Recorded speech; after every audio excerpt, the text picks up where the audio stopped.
এই বাচ্চাটি এসছে 4 বছর বয়স, চোখে জল পড়ে, চোখে পুঁজ কাটে। তো আই সার্জনরা অনেকবার সিরিঞ্জিং করেছে কিন্তু ঠিক হয়নি। তারপরে ইএনটি কে রেফার করা হয়েছে কি করার জন্য, এন্ডোস্কোপি ডিসিআর করার জন্য।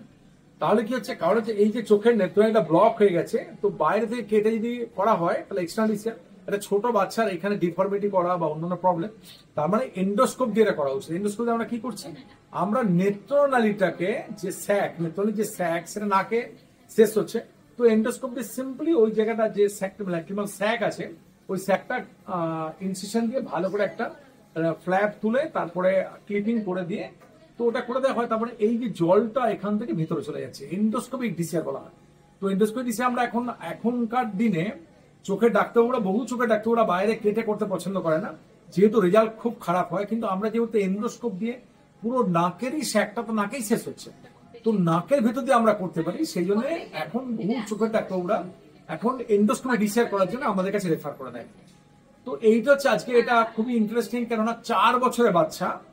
এবং আরো ইন্টারেস্টিং, এর বাবার আমি অনেকদিন আগে ইনডোর ডিসিআর করেছিলাম। তারপরে এটাকে আরেকজন চোখে ডাক্তারবাবু আমার কাছে পাঠিয়েছে, উনি যেহেতু চিন্তান ওনার পক্ষে খুব সুবিধা হয়ে গেছে এবং বাচ্চার অত্যন্ত ভালো রেজাল্ট, সাকসেসফুলি অপারেশনটা করা হলো।